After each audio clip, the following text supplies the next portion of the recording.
inside the 30. Hester's going to take it all the way for a touchdown. Fields stumbling, trying to cut it back. Justin Fields making magic happen. There goes Fields. Touchdown! Hurts on first down, fires downfield. It's Deshaun Jackson back in the lineup. This is the last 7 games, and he will take it 81 yards. A somersault into the end zone. His first touchdown of the season.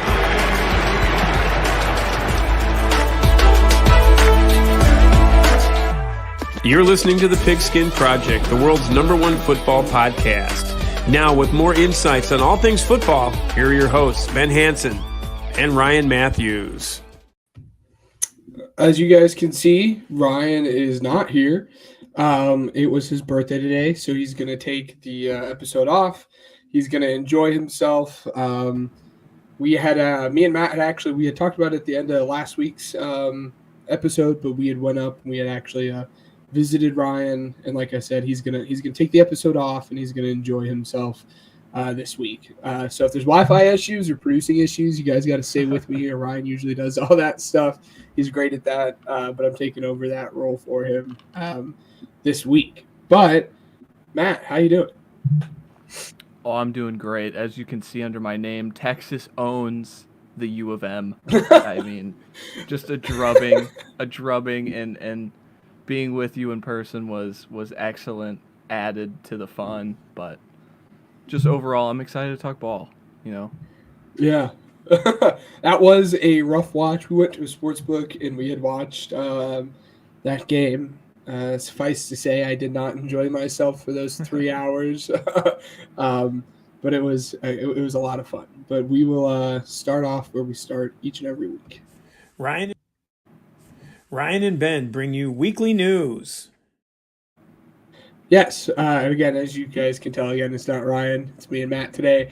And if we have any new listeners and you guys look over and you guys see Matt, again, I am the Eagles and Michigan fan here, but as you guys can tell in the background, Matt is not a Bears and Ohio State fan. Again, that's originally intended for Matt, or for Ryan. Fan of everybody. You're a fan of everyone. But hey, your two teams did look amazing this week. There's not really a whole lot of news this week. We only have like 3 main points for you. There's Puka on IR. So if you're a Rams fan, I'm sorry. If you're a Cooper Kupp fantasy owner, you had the chance to get him. You might have lucked out. I'm not going to say we're going to see a triple crown out of him this year, but there might be a chance that we see him do that, which would be awesome. Do you have anything on the Puka Nacua IR? Listen, I'm in quite a bit of fantasy leagues. I'm in 3, and 2 out of the 3 I got DeMarcus Robinson, and of course the guy to my right, he snatched him from me in that one. But overall, I mean, it makes me believe that these teams, like McVay is big on his 3 preseason games playing just backups. And I feel like Puka would have gotten up to speed quicker if you throw him out there a drive, because he had the injury kind of lingering the whole camp. So he could have re-aggravated in preseason. Maybe, I don't know anything, but I've always thought it means something. Just get the guys out there for a drive, so when they hit the ground running week 1, they're not going 100%, and their bodies are like, we've been at 50 for 6 weeks. Like, what are we doing here? So overall, it sucks for Puka. He'll come back. He'll come back better than ever. No doubt about it. Yeah. Right now, it looks like they're targeting after the bye. So it looks like their bye's week 6, so he'll come back week 7. Since he was on the IR, that's a minimum of 4 weeks. So it looks like, again, he's just targeting for after the bye. But it's really fun to have you on the podcast and talk about your point of view on the preseason, because I am definitely team cut the preseason down even more and add in the extra game. So it's always fun to have that.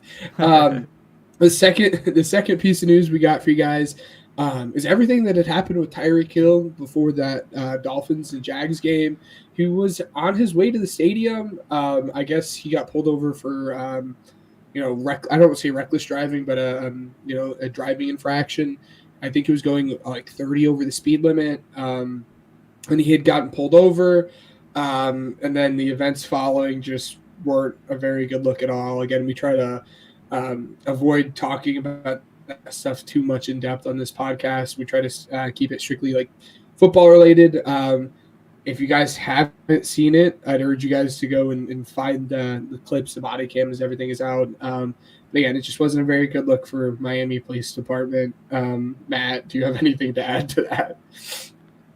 Yeah, I mean, Tyreek said it best in his post-game interview. Let's make a change. I mean, he clearly something happened with that cop, and he was upset about the entire situation of it all, and felt like an abuse of power, in my opinion. Don't have to share the same opinion as me, but overall, just it's a bad look for everybody, and Tyreek was very professional about it after the post game. Yes, I agree.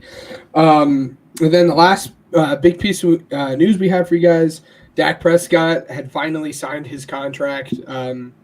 It's 4 years, $240, $60 million a year for Dak Prescott. I know we will be having varied opinions on this contract as well.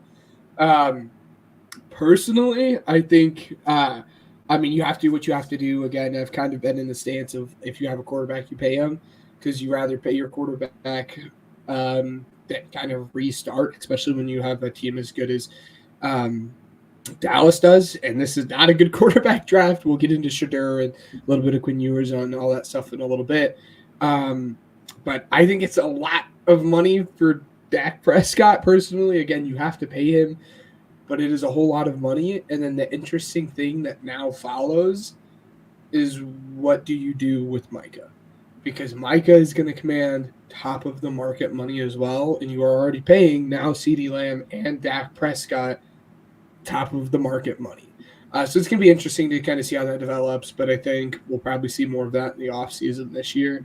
But I already know you're going to have a different opinion on this Dak contract than I do. You got to do what you got to do is the way my opinion from this is. I think Dak is a top 10 quarterback, and whenever you're on that fringe, you just get paid like it. Even guys like Goff and Tua and Jordan Love for 8 games got paid like it. So it's just one of those things that you just do what you got to do. I think Jerry tried to delay this as long as possible, because we remember last time at this time he traded for Trey Lance. And it seemed like they wanted to make a Trey Lance thing happen, and that did not happen. And so at the buzzer beater before the clock strikes midnight at 11:55, we're game prepping for Sunday. Dak Prescott signs the richest contract AAV in history. So like it feels like this was done for a while, and Jerry was delaying the inevitable. And I mean, it was coming up Cowboys. I mean, they drubbed the Browns too. Like, sneak peek, you saw it, but it was a Cowboys weekend. Dak gets the contract, the Cowboys win the game, and everything's coming up Cowboys in week 1 of the regular season. Yeah, we'll see how that contract looks here as the season goes on. But like you said, I mean, they paid the man and then went out and absolutely shellacked the Browns. It did not even look like a game, but we'll get into that right now. So we'll go over kind of everything that happened in week 1. I'm the producer, so I'm going to decide that we're going to go a little bit more in depth on the week. Most of the time we speed through this just due to time. We have a little bit more time this week. So I'm going to go game by game and kind of touch on some of the main talking points in each game. But where we started off, the first actual football game of the entire year, Chiefs versus Ravens, and it absolutely lived up to the hype. I don't say squeaked out, but the Chiefs squeaked out a victory by a big toe, 27-20. But how did that game go for you, Matt? I mean, just the way my main takeaway from this entire weekend was that the Chiefs are lumped in it, but it's still the Chiefs and the Niners. I feel like those are still the 2 teams ahead of everybody else.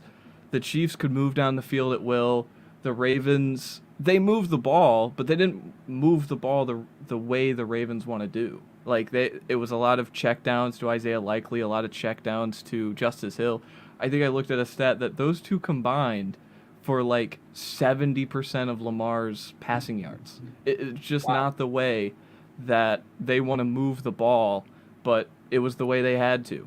And Mahomes still looks like the best player in the world. I mean, no shock there. But overall, I thought that, somebody I might have slept on, but Chris Jones, if this team is as good as advertised as we believe it can be, we could have Mahomes competing for the MVP on the offensive side and Chris Jones competing for the Defensive Player of the Year on the other side. Like, he forced a fumble super quick in this game.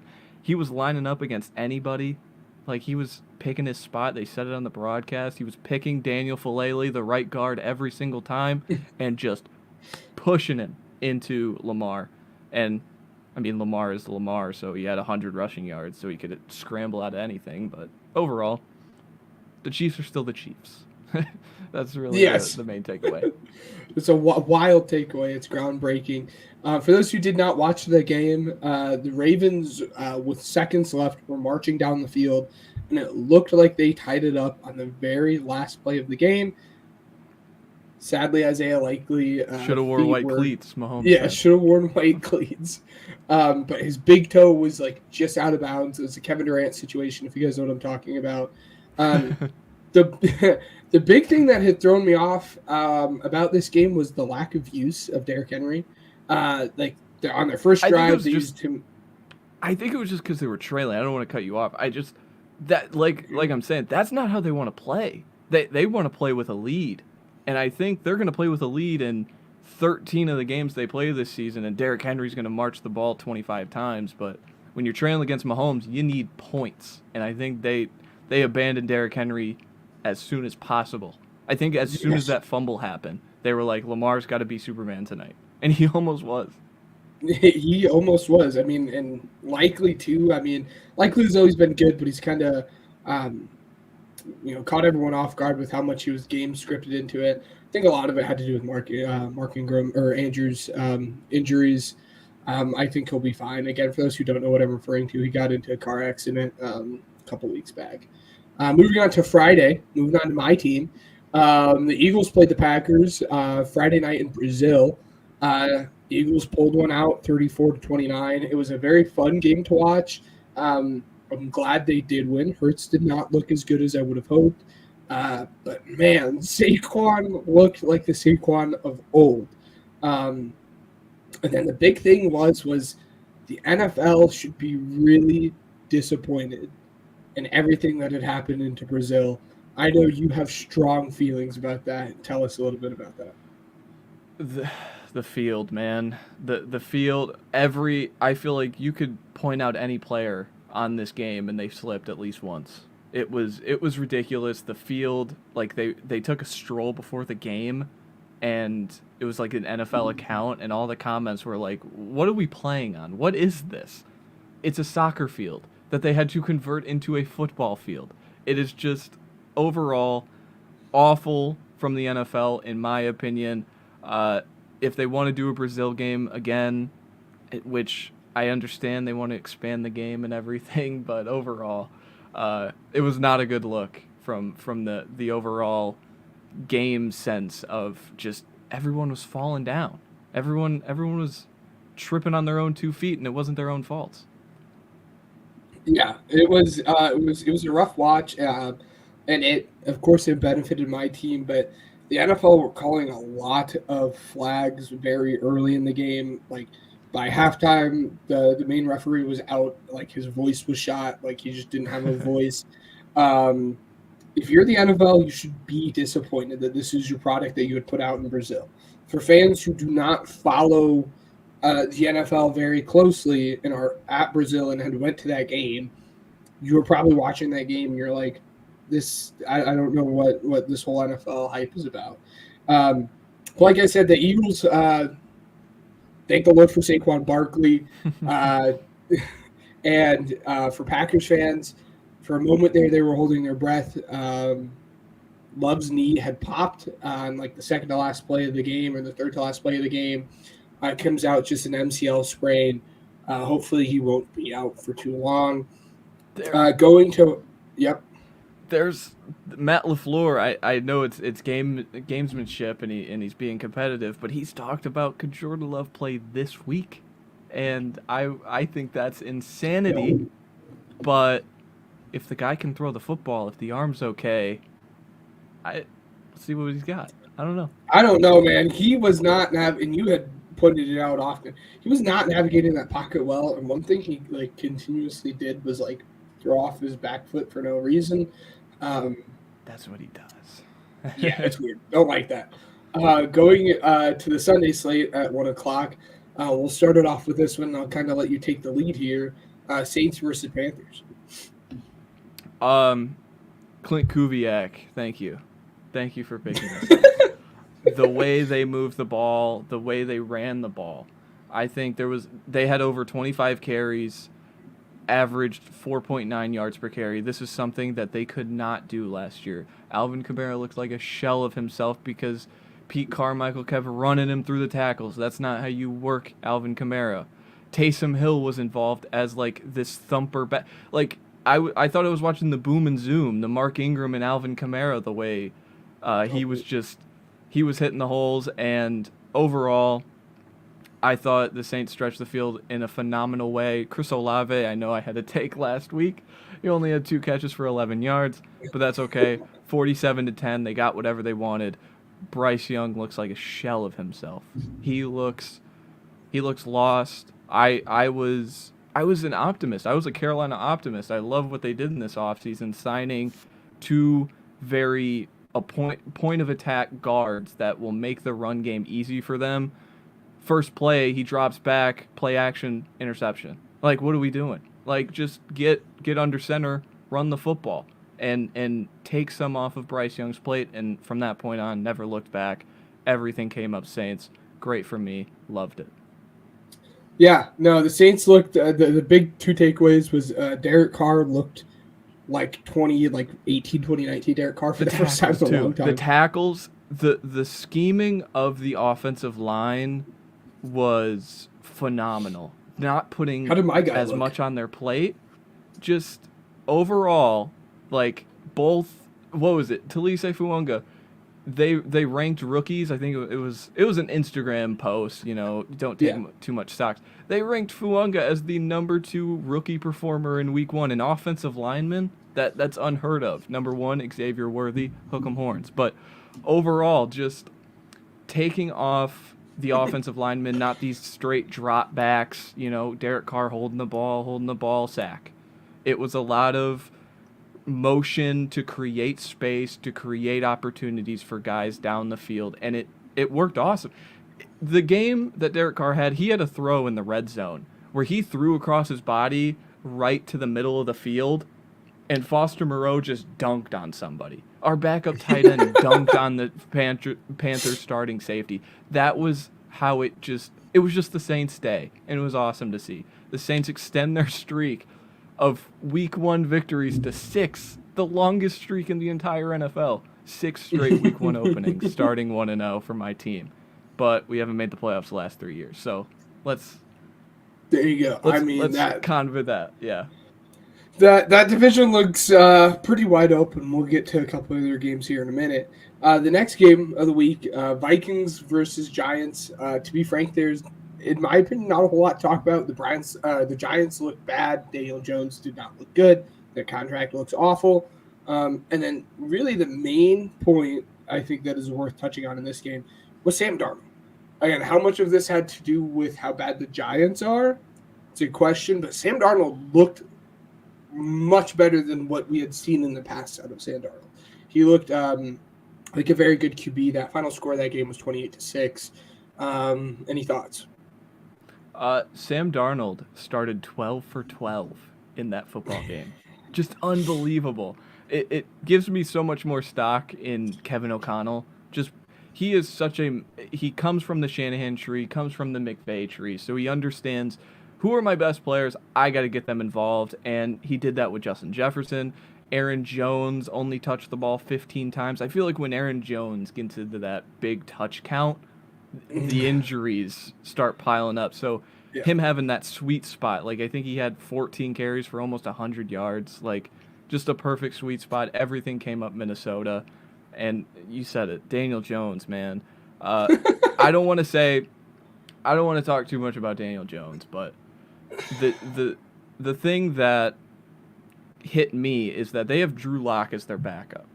Do you think there's a big enough difference in Drew Lock and Daniel Jones in 2024? And there's probably not. No. And that's the issue. Daniel Jones is being paid $40 million. Drew Lock was signed on like a minimum $5 million contract to be the backup. That's the biggest issue. The offensive line also didn't give him any favors. Brian Flores pitched a pretty much shutout.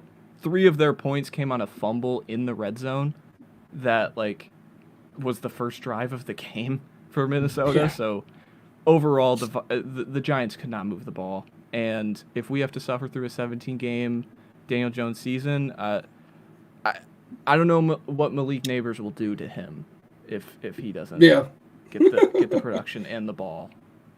Yes. The last stat I'll leave you guys with before we move on to the next game. Daniel Jones has thrown more touchdowns to the defense than he has had to his actual offensive players since signing that contract. That is how bad Daniel Jones has been. But moving on, in one of the stunners of the week, the Patriots beat the Bengals 16-10. In Bengals fashion, they had come out in week 1, had not looked very good. They usually don't look good the first few games. We didn't really know what was going on with T. Higgins being out, how much Jamar was going to play. And man, that Patriots defense looks like it might be legit. Do you want to talk a little bit more about that defense? I'll start with the Bengals. Do you want to hear the Bengals' first 5 possessions of the game? These leaked into the second half. 3 and out, 3 and out, 3 and out. And then they finally had life, got in the red zone, fumbled at the 1-yard line, and then they went on downs. That was the first, 35 minutes of the game for the Bengals. That is alarming. That is scary. I don't care if it's week 1.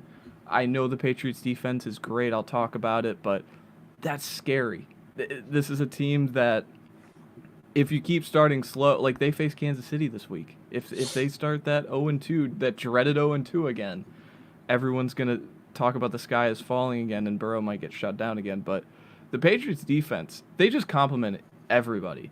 The front 4, the linebackers run around, Jawan Bentley, Jonah Tavai. They just run around and they hit people. And then the cover guys. The cover guys. Christian Gonzalez, Jalen Mills. I saw Marco Wilson out there get a TFL. I was just overall stunned by this team. Gerard Mayo, he's legit. This defense is going to be legit all season long. And Jacoby Brissett took care of the ball. Didn't turn the ball over. They suffocated time. And Ramondre Stevenson handled the second most carries in the entire week behind Mixon with the Texans, and they escaped with a win. I said they would cover. Yep. I didn't think they'd win outright, but I'll take the win. Hey, you were right. You can take it where you can get it. Thanos here had talked about Danny Dimes. Said poor Danny Penny's one of the biggest busts since Russell. I don't know if he's talking about Jamarcus Russell. Ooh. Yeah. I don't know if he's talking about Jamarcus Russell. I don't know if I quite agree with that. There's been a lot of bad guys that have come out. But I do agree with you. Daniel Dimes has not looked good at all. Danny Pennies is a great call. That is a great call. He's known as Danny Pennies until proven otherwise. But yeah, you're right. He has not looked very, very good. Moving on to the next game. Steelers versus the Falcons. This was an absolute field goal kickoff. How many field goals can we make here for the Steelers? Justin Fields was the starting quarterback. If you guys have seen his pass chart, he literally did not throw a single pass over the middle of the field, which was really funny. But really the most concerning part, and the final score of that game was 18-10. Really the most concerning part about this is how bad Kirko looked. Kirko looked bad, and I think a lot of that had to do with Caleb McGarry not being able to really get anything done in terms of pass protection against TJ. But Kirko did not look good. He was sailing passes. He was not getting the ball out on time. He was making a lot of forced passes that weren't there. And it's week 1. We should not overreact. But as of right now, this Falcons team does not look like that offense we were hoping it was going to look like under Kirko. Yeah, I mean, there was a stat I heard that Kirk Cousins didn't take a single snap of play action this entire weekend. Since like 2019 when he joined the Vikings, he's been the fourth most efficient play action quarterback in the entire league. It was just not a Kirk Cousins designed game.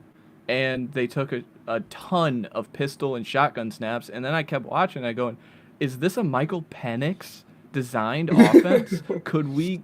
And I know it's a joke, and I know like we laugh, haha, they took him at 8. But at what point do we say, they took him at 8? There's a chance that Kirk Cousins is not fully healthy. He can't fully plant on that Achilles foot. And do we get a Michael Penix show at some point? I mean, they held him out of preseason for a reason, but yeah, I mean, the Falcons looked worrisome, and they start out miserable. Their next 4 games, they go to Philly on Monday Night Football. So if you get drubbed on Monday Night Football against Philly, I mean, the heads are going to roll. Then they face the Chiefs Sunday Night Football. Again, just another nightmare. And then 2 straight division games at home against the Saints and Buccaneers, not the Panthers. So, yeah, I'm worried about the Falcons as a non-biased football enjoyer. But as a Saints fan, I couldn't be more ecstatic because my team is in the running for the division. There you go. Yeah, again, I think it's important to not overreact too much, but as of right now, yes, the Falcons do look concerning. Moving on to what I personally think was probably the game of the week, Texans versus Colts. The Texans won 29-27. Texans look like the Texans. No surprise, that pass defense did not look as good as I would have thought. But really the more important thing to me specifically, Anthony Richardson, no shocker, is an absolute baller. He had 1 interception. It was on a little bit on a forced throw, but a lot of it was just a wide receiver had like stumbled out of his route, so he didn't even get a chance to actually get his hands on the ball because he was throwing with anticipation, which we like to see out of a quarterback. But his arm looked amazing. His running ability looks like prime Cam Newton. I know that is a wild comparison, but it is true. But again, no surprise, this game was a very close game. It was very fun for those who were watching. And let me tell you, that pass from C.J. Stroud when he was on his knees was wonderful to watch. It was a very, very fun game to watch. And again, in my personal opinion, the game of the week.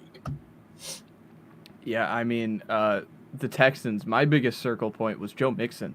I was like, okay, They traded a 7th-round pick for this guy, and then they gave him the extension. I was like, oh, okay, whoa. But clearly, they just wanted a guy who can tote the rock and be efficient and keep drives on schedule. Because Bobby Slowick, if you didn't watch a lot of Texans last year, you don't understand how much heavy personnel Bobby Slowick runs on early downs. They want to run the football right at you, right at your face. And Joe Mixon is the perfect back to do that. He's not going to hit a home run. He's not going to score 30-yard touchdowns. But he's going to get 4 to 5. And putting a guy like Stroud, who is so... like, he's a football savant. That's the way I describe him. He's a football savant. Putting him in 2nd and 5 with these receivers just gives him the ability to stretch the field in a unimaginable way, and we saw it. And then Anthony Richardson, he hits home runs. That's what he does. Yeah. He's like Kyle Schwarber in baseball. He hits home runs. He doesn't get on base. He doesn't take walks. He just hits bombs and runs around the bases. We got to see, he's a quarterback. We got to see him start to hit those layups, because he missed one to Adonai Mitchell that I was like, he missed 2. He missed 2 to A.D. Mitchell. That one's going to cost you in the end, and it ended up doing it because they lost by 2. But again, this is the Anthony Richardson's de facto rookie season. I just want to see growth. I want to see him get a little bit better with the time. Like, this is a guy who only played 13 games in college. He only played 4 games last year. Like, we have such a limited sample on Anthony Richardson. Just seeing him on the field, healthy, playing football is a good thing. And he's already hitting home runs. So it'll only get better.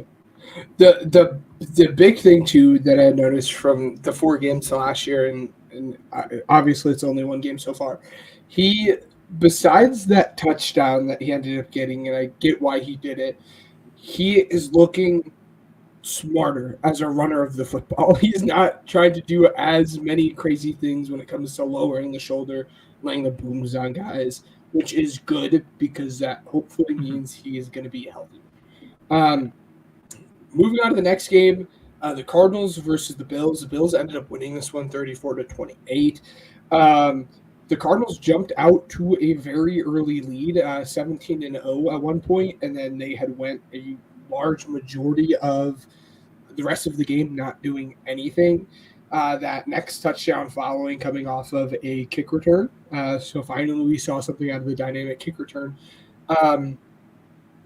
The big thing with the Cardinals, and I'll let you get into the Bills, was kind of the lack of usage out of Marv. Obviously, he's a rookie. It's going to take time for him to ramp up and find his spot in the offense. I think he was only targeted 3 times, and he had the 1 catch. He did not look as well as what people would have hoped for coming out of this star rookie. I'm a little concerned. I think this week he's going to see a lot more targets, and that'll come through a little bit when we talk about their game. But that was the big thing with the Cardinals for me. But in terms of the Bills, what do you got? Josh Allen put on the cape. I talked about the Bills last week. I kind of zagged against you guys taking the Bills off of the playoffs. I think they're still the division favorite. I think they're still going to win the division, and it's because of number 17. And when he needed to put on the cape, he did. That was the biggest thing. And then for Marv, I watched it back the other day, and there was a lot of bracket. There was a lot of down the field vertical plays that just weren't open. So I understand why Kyler was looking at Greg Dortch and McBride in the flat, but overall, they're going to find a way. They're going to find their sweet spot with Marv to just get him the football, and it'll set up those single high looks that you can really get him down the field one-on-one, which is where he wins in an unimaginable way at Ohio State. So I'm not worried as of right now as a fantasy owner of Marvin Harrison, but if it continues to struggle against the Rams, who had their time against Jameson Williams, then I'm going to be a little like, whoa, all right. Let's slow down. Maybe we overrushed how good he could be in year 1. Yes, but no, that was like the other thing too in terms of the Bills. Maybe we overreacted a tad bit. Shocker, on this whole offensive weapon thing. Josh Allen did a very, very good job in terms of spreading the ball around and getting it to multiple targets. I think he had hit 7 or 8 different targets, like by halftime of that game. So he looked very good, and again, I think we I compared it to Green Bay. They have a lot of good role players, not a superstar one that you go, that guy, circle him. But Josh Allen is that guy. He is the circle me kind of player in the film room. So I just think they have a ton of guys who complement each other. Keon Coleman gets downfield and he wins. He's a ball winner. Khalil Shakir, you can use him in the slot and he'll get in space and he'll score touchdowns that way. I think he scored on like a little bubble screen. And then Dalton Kincaid wasn't involved, but they used him a lot. He had a ton of usage. So I think over time they're going to mix in these 2 tight end sets and really get it mastered. And by the end of the season, they're gonna be a force to be reckoned with. And it all starts with number 17. Yes. Yep. Moving on to the next game. Speaking of 17. The Bears versus the Titans. The Bears ended up winning this game 24-17. Will Levis in that second half, I have no clue. I think it was a mix of Will Levis being stupid and that Bears offense or that Bears defense looking very good. It was very scary for a minute with the Bears, but the Bears special teams and their defense really stepped up. And again, Ryan's not here, but Ryan was like, "What about that?" This is my impression of Ryan here. I'm going to read his text. What about that rookie record? Week 1. Remind me. We won. We beat the Titans. That's all that matters. I told you guys the offense wasn't going to look good, and our defense stepped up. That was text messages we had got from Ryan. Ryan was very, very excited. I'm very happy for him. I am a little disappointed that he's not on here talking about the Bears. That was the best I could give you guys in terms of impressions for Ryan. Excellent. It was like he was here with us. Thank you. But he was very excited. I was very excited for his mental health. He too, we had talked about it, had a little bit of not a whole lot of concerns, but he too had expected Caleb to play a little bit better. He didn't. His concerns probably are not as big as mine and yours. We had talked privately. He said if he continues to look like this after week 3, 4, 5, then that's when the alarm bells are going to start ringing for him. But in actuality, he was very pumped about it. Again, he's pumped that the Bears are starting to win games. Very happy for him. And his big takeaway was this Bears defense was exactly where they should be, exactly where they left off those final 6 or 7 games of last season. So that's Ryan's thoughts for you guys. I'm sure he's going to touch more on it next week. In terms of my thoughts, and Ryan knows this, I don't necessarily think the Bears won this one. Obviously, the Bears won this one, but I think a lot Titans more lost it. to do. Exactly. The Titans lost it. I'm going to try to find that photo for you guys somewhere, but I don't know what in the world Will Levis was doing on that interception. It's one of my favorite pictures now of him like on his knees with the Shrenda Cobra as the players running back with the interception. And that first half, I had said it, that Bears defense did not look as good as I would have hoped. I still really think they need to figure out that D-tackle situation because they were running up the gut and with a lot of success at that. But again, they did come out with a victory, and that Bears defense did step up in that second half. What are your thoughts on this one? And also, really quick, T'Vondre Sweat. It's a Texas day today, but Beast. T'Vondre Sweat looked amazing in that game. But your thoughts? There was one football team in the entire league that didn't amass 150 total offensive yards. It was the Chicago Bears. So that is just, it's going to take time. It's going to be a while. After one game, I'm going to say it's going to be a while. Caleb was 2 for 9 on throws beyond 10 yards. They were 2 of 13 on third downs. It was just overall the offense was abysmal. But when you create the monster splash plays, you create 17 points off of turnovers from your defense. That's unbelievable and also unrealistic for future endeavors. So overall, I think that if this team is going to win games the way that we believe they can, Caleb's got to come along. And I don't want to, it's rookie quarterback, but and I could be the guy over here saying I'll baby him, it's his first surrender Cobra, but it's his first NFL season, and I'll be this and I'll be that. But I have a Bears fan in my life who has expectations, and he wants to win. So guess what? I'll speed up the timeline too and say he's got to be better because he didn't turn the ball over. I'll say that, and he had that third down conversion where he went full running back and got the first down. It didn't create points, but just overall, not a lot of good from Caleb's debut, except his team got a W. So, yes, David Carr's team also got a W. So I'm not. That's kind of. I'll concede on this. We had numerous conversations about how good Caleb has to B, and Ryan's big talking point was Caleb did not have to be great for this team to win because of how good their defense was. I'll concede. Ryan was correct. They did not have to be great against the Titans. This week. Yep, this week. Now, Caleb, next week, if you have any shot of winning this game, you better be throwing for 250 yards, 3 touchdowns, and that's going to be a hard ask for both Keenan Allen and Rome, both being hurt and both being questionable for this game. Mm-hmm. But we will get into that. Ryan is extremely happy. I'm happy for you, buddy. Again, it was a shame he couldn't come on. Join the Winners Club, 1-0. This entire podcast. Yeah, all of us 1-0. It's because this podcast is for winners. Jags versus Dolphins. The Dolphins end up, and we'll kind of speed through these last couple wins at this point. But Jags versus Dolphins. The Dolphins ended up winning 20-17. I had my concerns about A-Chain. I tried to avoid him in drafts this year because I didn't think he was going to have that same amount of production and touches. They paid Mostert for a reason and everything. But gosh darn it, man, was I wrong. A-Chain looks just as good as he did where he left off from last year.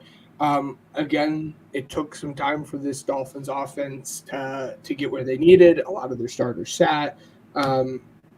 As to Matt's prior point, it's going to take some time for these teams that sat out all their starters to get going. But the Dolphins ended up squeaking this one out. You have any thoughts? Yeah, I mean, the Dolphins, this was one of the games that I didn't take away anything major. The Dolphins did what they had to do. They do what they do. They had an 80-yard splash play, monster explosive to Tyreek Hill. They had a 63-yard monster splash play to Jalen Waddle. 39-yard A-Chain screenplay. It's just, that's what they're going to do. They're going to have one of these plays every single game where it's just 50 yards, boom, they're gone. So overall, nothing from the Dolphins that I was like, whoa, like this is any different. Check back in January when it's cold outside. And then the Jaguars. I mean, I thought Trevor Lawrence was fine. I want him to be so much better because I know he can be so much better. He had my play of the week. The throw to Brian Thomas Jr. was absolutely incredible. But after that point, they didn't score more than 3 points. ETN fumbles on the 1 yard line, creating that Tyreek Hill 80-yard touchdown. Same old Jags. Come on, show me something, Jacksonville, because I want to believe so bad. Because I believe in your quarterback. Yes, I couldn't have said it any better there for you. The last 6 game of the week, or last 6 here, Broncos versus Seahawks. Rookie quarterbacks are going to do rookie quarterback things. Sean Payton is doing the Sean Payton offense. It's a lot of check downs, a lot of getting the ball out fast. Looks like Oregon. Yeah, it kind of did look like Oregon. Bo Nix looked fine. He didn't do anything amazing. Exactly.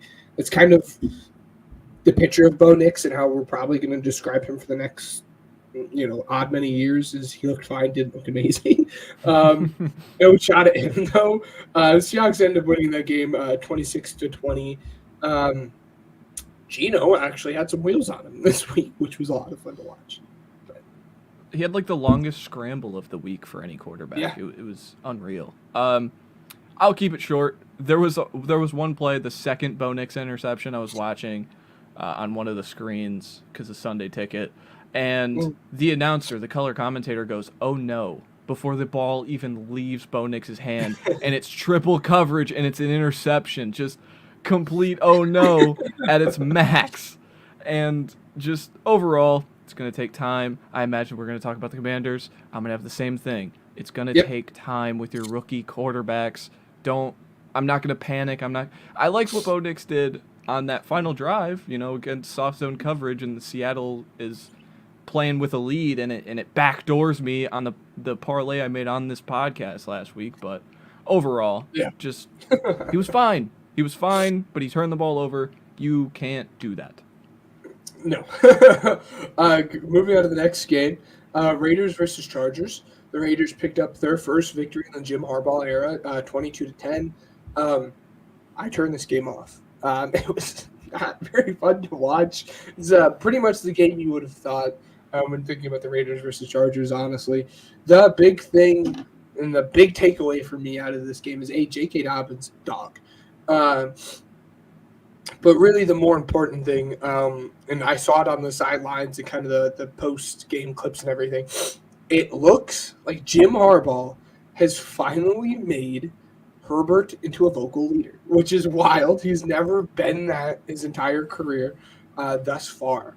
But it seemed like Herbert is now more than ever talking to his team, giving the pregame speeches, really getting his guys fired up. So congratulations to Jim. Again, I think this is probably going to be a rough year for the Chargers in general.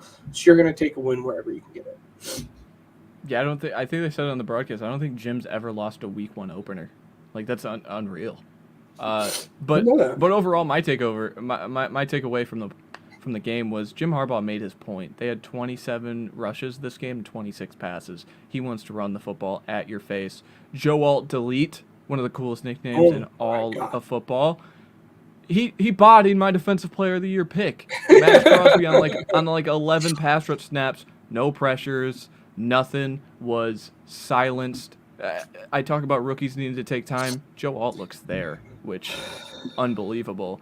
And then the Raiders. I mean, Minshew. I talked last week. Like, I want to see what is in the mystery box with Aiden O'Connell. It's the Family Guy. It's like, it could be a boat, or it's, you want a boat or a mystery box? I'll take the mystery box. It could be a boat. Like, Aiden O'Connell could be the same as Gardner Minshew, but we still don't know. So I want to see Aiden O'Connell, because Gardner Minshew was Gardner Minshew. He didn't stretch the field. He didn't make the correct reads. Also, Antonio Pierce punted on 4th and 1, down by 6 with 4 minutes left in Chargers territory.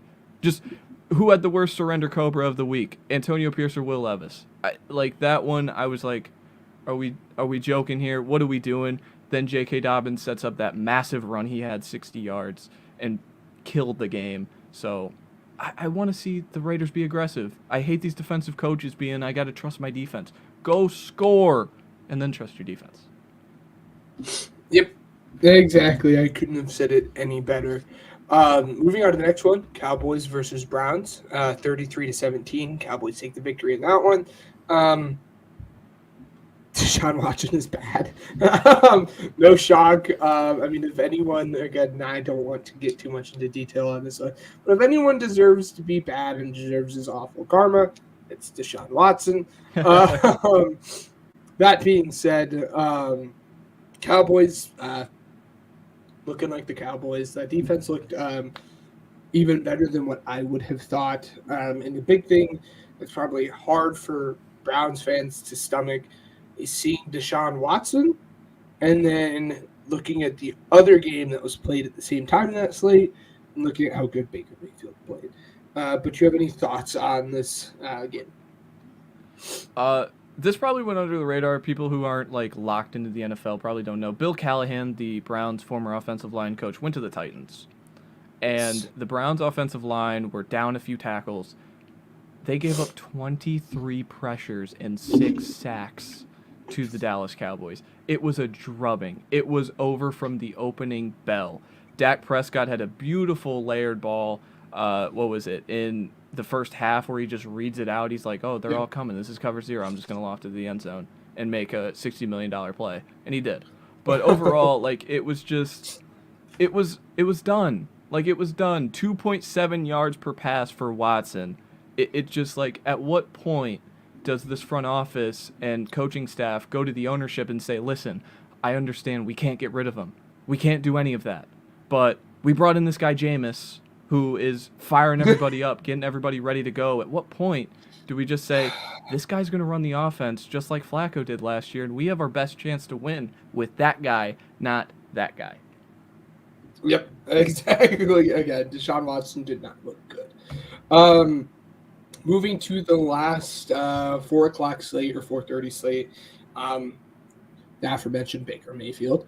The Bucks could not be stopped. Again, the big worry about the Commanders was that defense, and it's still a worry. The final score of that game was 37-20. I think it's probably at the end of the day a mix of maybe Baker doing a little bit better than what we would have thought, but I think more so that Commanders defense is just very bad. Again, there's not much to it, but I know you probably want to talk a little bit about Daniels. Yeah, I'll start with the Bucs and the Commanders defense. I think Dan Quinn's going to be one and done because this offense looks abysmal with Cliff Kingsbury and the defense looks abysmal. What is the plus? What are we doing? The Bucs on their first 5 drives scored on all of them. And they scored at 6 out of 7 drives, not counting the final kneel down. So anything, and this isn't like, I think the Bucs offense is fine. It got them into the playoffs last year, but it's not an overwhelming firepower. But they overall just got whatever they wanted. And the Commanders defense is bad. And then Jaden Daniels, Terry McLaurin is being reduced to the DeAndre Hopkins Arizona role. It's just, hey, line up on the left, and you're going to get no motion. Beat your guy. It's awful. Cliff Kingsbury, you should be trialed for your sins of Terry McLaurin. But overall, they had one shot that they missed. Daniels missed the fade early in the second half. That was his only real shot down the field. Everything else was, if my first read isn't there, if my check down isn't there, I'm going. And that's what you're going to see from Jaden Daniels. And if you're going to do that, fine in year one. Don't take a major injury like Anthony Richardson did and take out almost all your year one playing time because he needs it. I truly believe he needs it. I think he is dynamic. I think he can change the game, but he changes the numbers, but it's got to be better. He had zero throwing the runs. So what that means is when he went. He was not looking downfield. Jalen Hurts.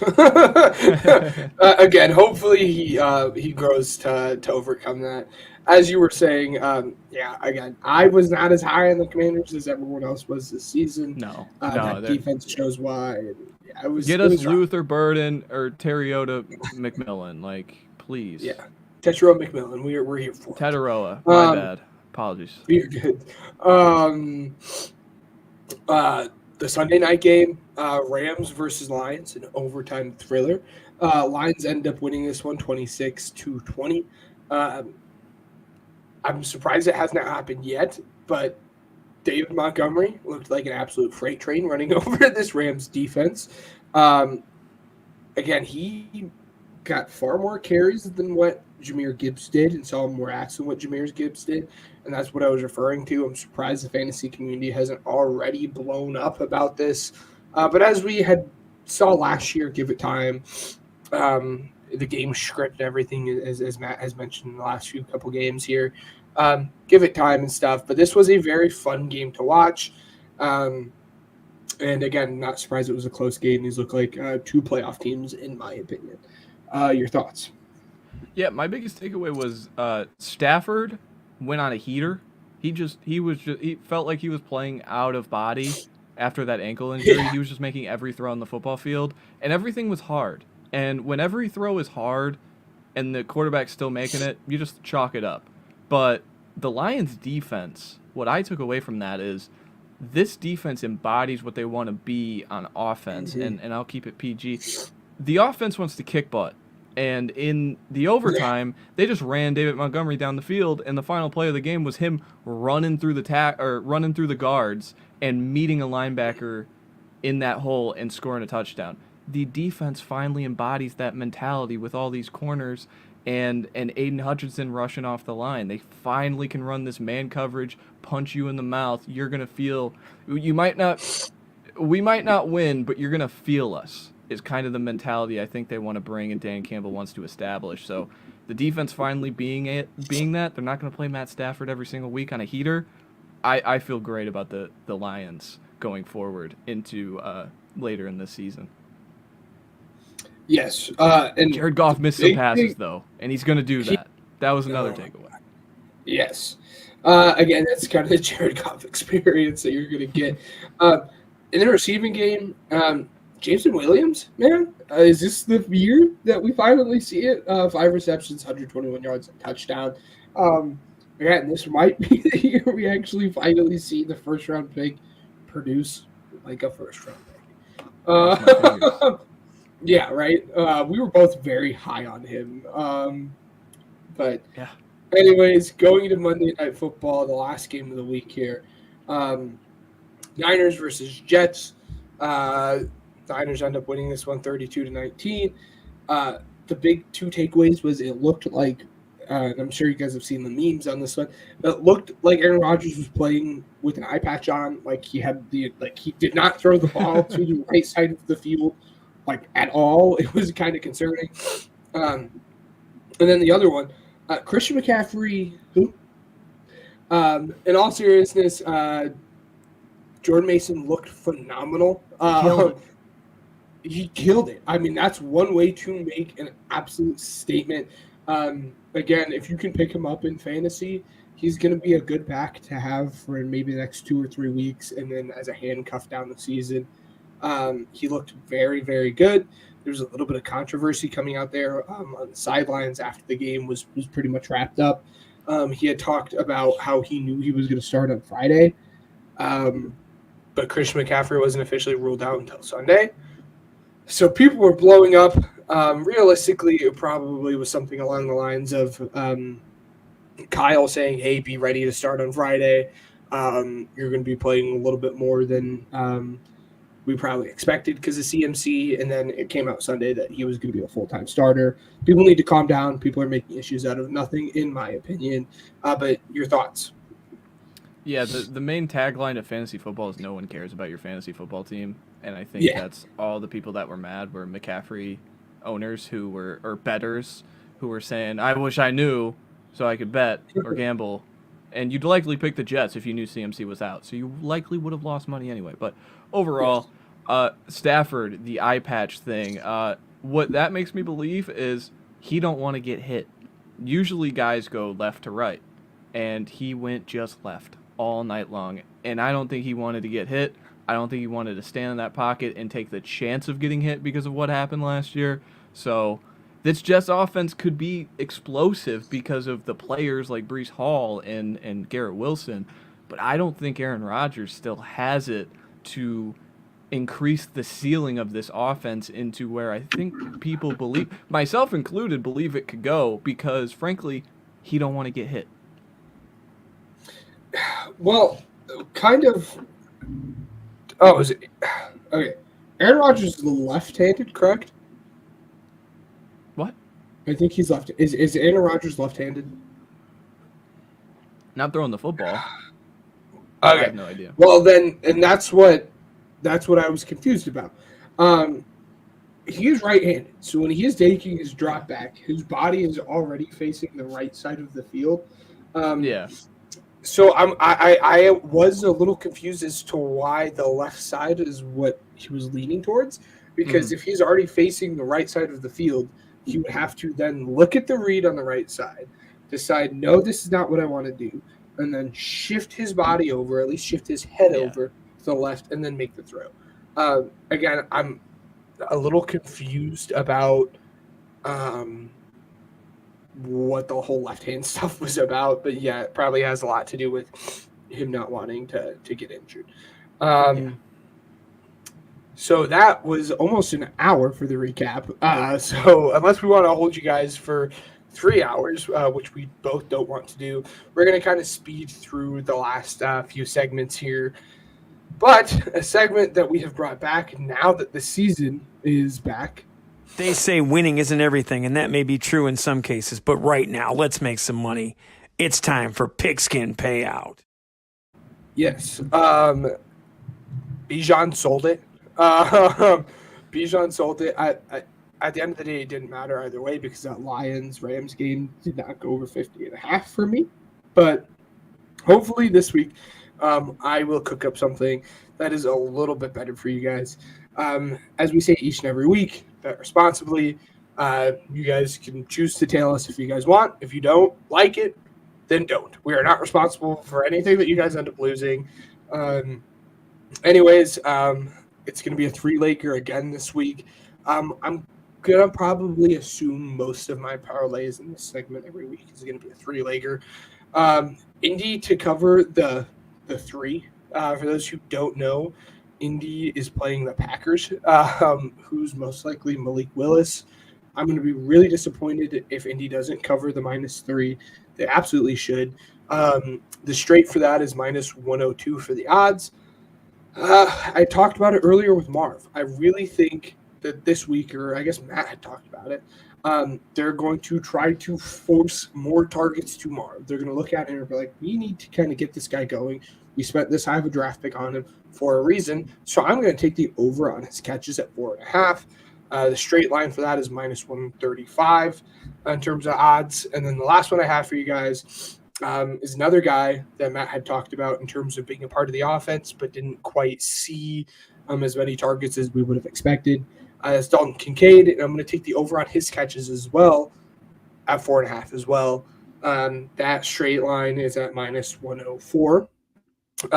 Altogether, the parlay is plus 573. That's 10 to win $67.30. Hopefully, it hits. A lot of this is banking on the rookie getting more involved, just because they had spent such high draft capital on him. And then again, as Matt had mentioned, Dalton was a big part of the offense. He just didn't get a lot of targets, and I'm banking on him getting a lot more targets against this Dolphins secondary. There's not really a linebacker I'm too worried about matching up with him. Hopefully it's a linebacker and not Holland, but that's besides the point. Do you have a parlay for us, Matt? I do. I have one from each time slot, so you can sweat out each time slot into the There you go. First one is Jets Titans under 40.5. I think it's two good defenses. I think it's two quarterbacks that I looked worried is the word I'm gonna say. Just both guys didn't look up to speed, into game speed, and I think these defenses are that good. Don't let the Jets running, like Jordan Mason running for 150 yards, fool you. The Jets are still very good. I'm surprised Hassan Reddick hasn't signed a contract to get back to work. The next one, the Steelers 2.5, laying the 2.5, so win by a field goal. Again, Bo Nix against the Steelers. I think, don't overthink it sometimes. I think Justin Fields is not going to turn the ball over. I think he has strict orders not to. So just take care of the football. They're going to run the football well. I thought Kenneth Walker ran the football very well against the Broncos. So overall, if the Steelers suffocate time, you could win on a game-winning field goal for the Steelers, 15-15, and they're kicking their sixth field goal of the game again. But overall, I like the Steelers' value there. And then the last one, I hate to do it to you, buddy, Texans -6.5. I know I'm going to get killed on the 6.5 again, but I'm taking it. I'm taking Houston. I'm taking them at home. I'm taking Stroud. I'm backing my guy, and Caleb Williams didn't look great. So why do we expect, if we believe nerves were the issue, why do we expect him to perform even better under the bright lights of Sunday Night Football against a probably better team in the Houston Texans? So I think Texans are going to get out and score points early, and overall they're going to try and chase, and it's not going to work out. But those odds, let me get the odds. I used a bonus bet, so I used a $10 bonus bet. But that is plus 638 right now. I think those lines will change over the time. I think the Texans by kickoff will be a cool 7, and I think the Steelers will be a cool -3. So you're getting the line adjustments there. Texans win by a touchdown. Steelers win by a field goal. Jets, Titans under 40.5. That's my parlay this week. There you go. Let's go 3 for 3. Let's not get backdoored by Bo Nix. Backdoor Bo. That was awful. Exactly. Oh, I bet it was. But yes, again, if you guys like that, feel free to follow us. As always, not responsible for it. Feel free to drop in your guys' comments if you guys have any parlays you guys want to share. And again, same thing advised. Love to listen. With your money. Love to hear what other bettors are betting. Exactly, I agree. All right, on to the next segment here. Just when you thought it was safe to play the underdog, we put you on Upset Alert. So Matt probably smartly had taken the entire slate of last week to be on Upset Watch. And you're probably, my guess is going to do something similar because it's still very early on in the season. In terms of upset alerts, I got 4 games for you guys. You're going to like one of them, Matt. Seahawks versus Patriots, I could really see this game going either way. Again, this Patriots, that Patriots defense, again, we had talked about it, looks very, very scary. Number 2, Saints versus Cowboys. Is this wishful thinking for me as an Eagles fan? Yes. 100%. Realistically, the Cowboys are probably going to win this one. But if the Saints can look anything like they did week 1, then we're in for a little bit of a treat here.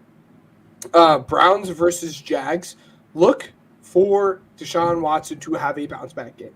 I'm not going to say it will happen, but I would not be at all surprised if it does happen, especially against this Jags team. Sorry, buddy. And then the last one, Steelers versus Broncos.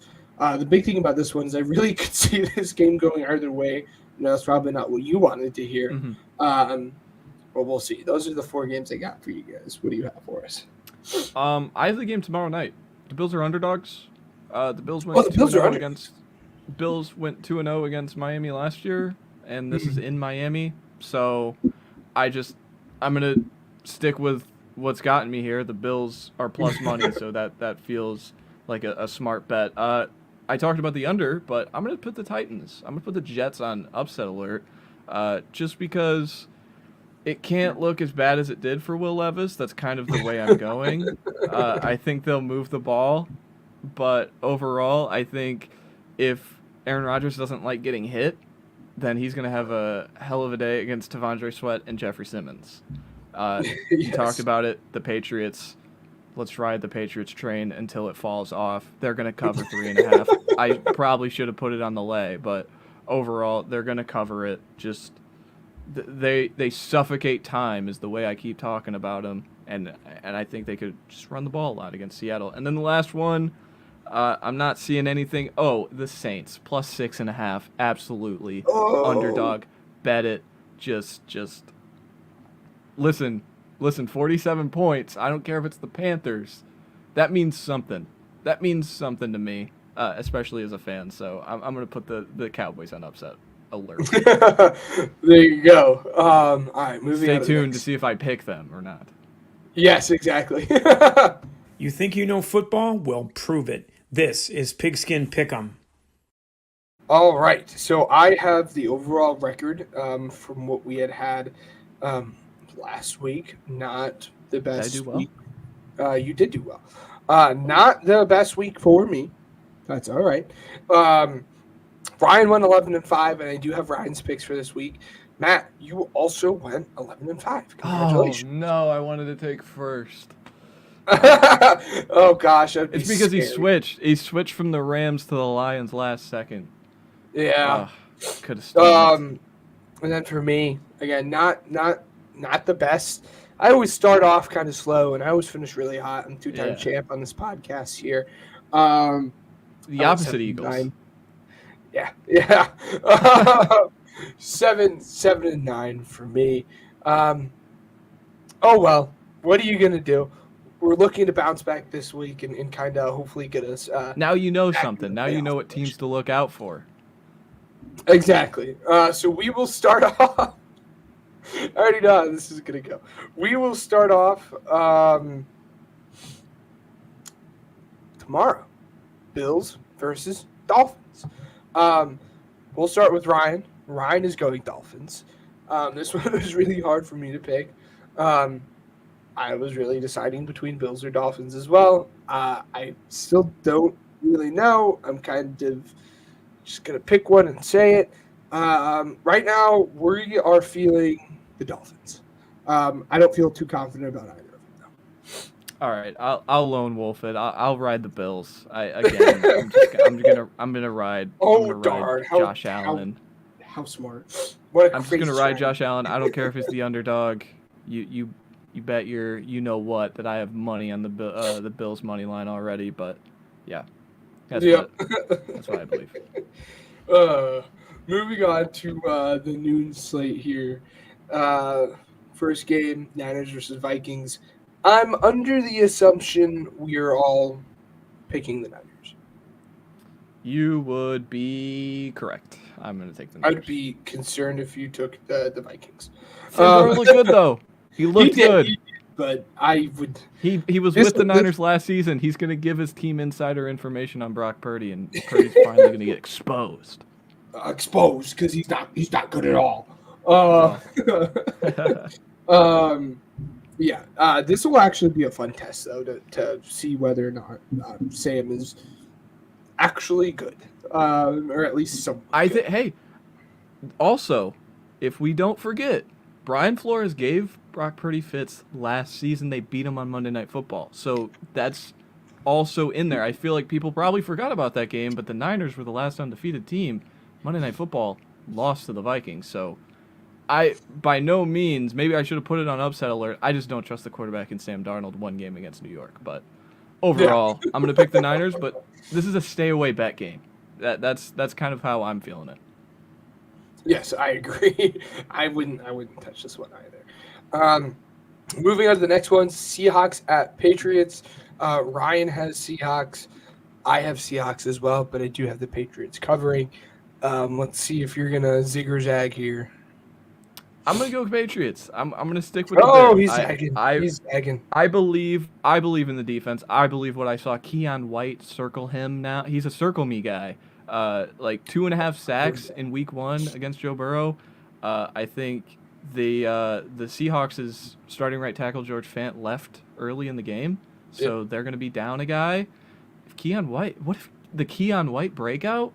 Just Georgia Tech guys, Jordan Mason and Keon White running wild and the NFL, but I'm going to go with the Patriots. I think they're going to take care of the ball and do what they just did and improve to 2-0.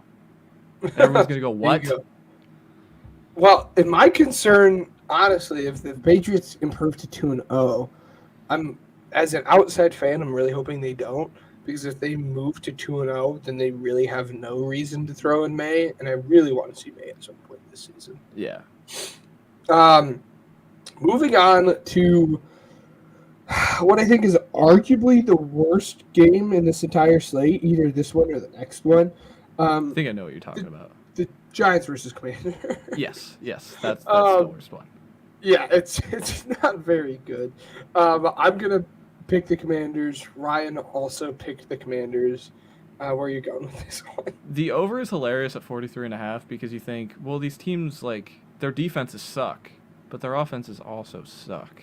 So you're in like this stalemate of like, oh no, what do I do? I'm gonna take the Commanders. I did it last week. Same reason. I like Jaden Daniels. He's cool. So I'm gonna bet on him against Daniel Jones. It is what it is, and they're at home.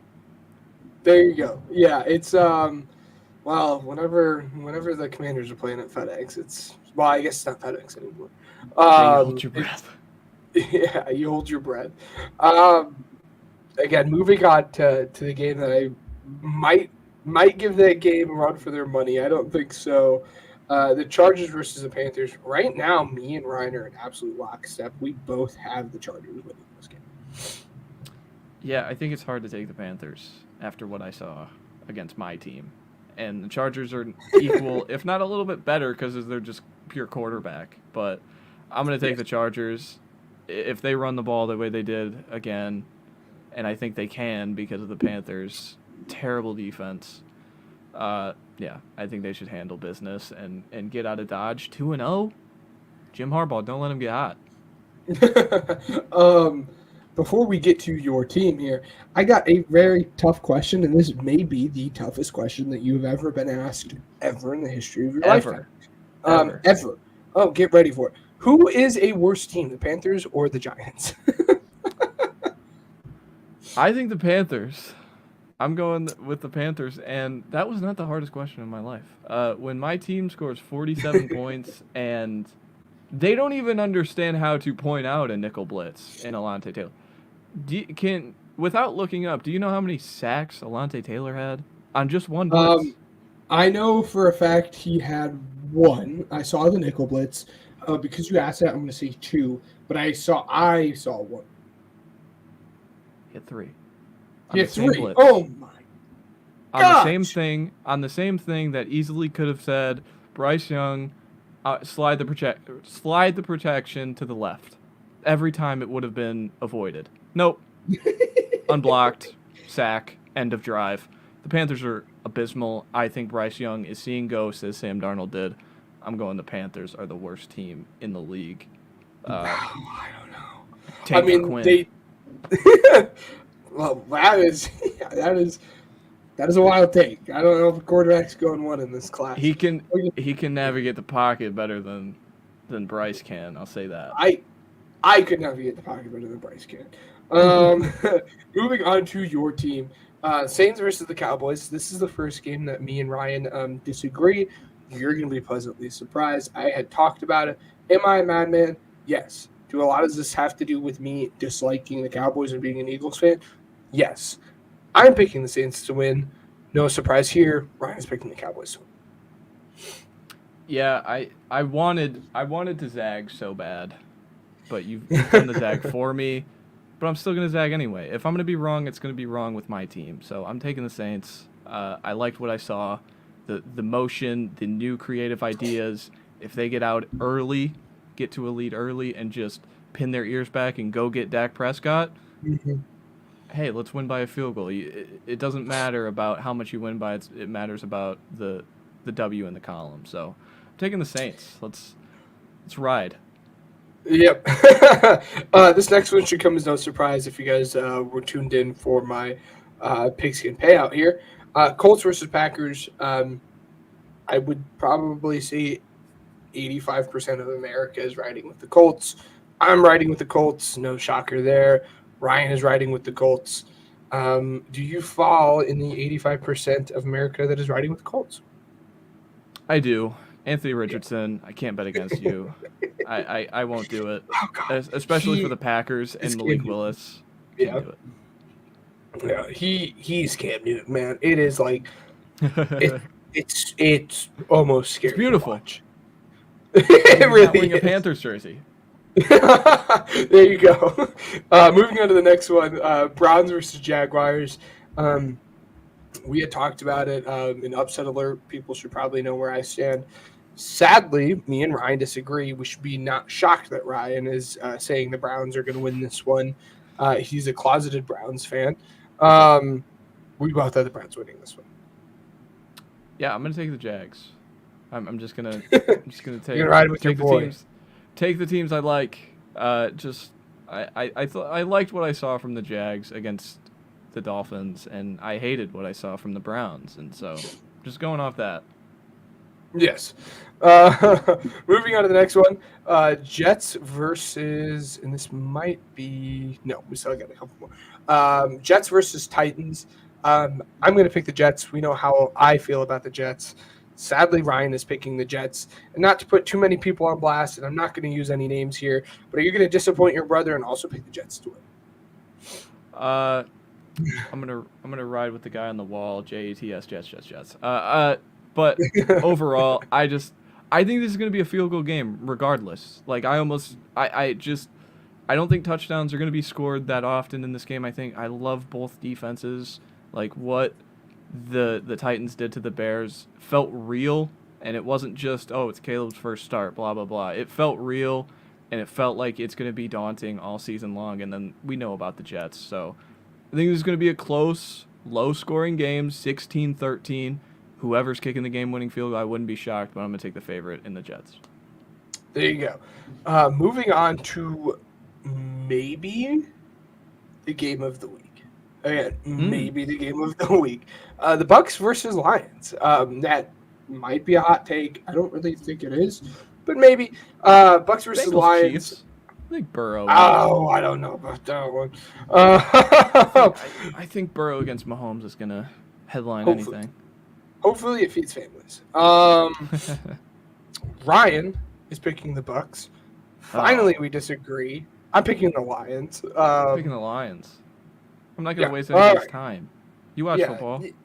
Baker Mayfield's fake.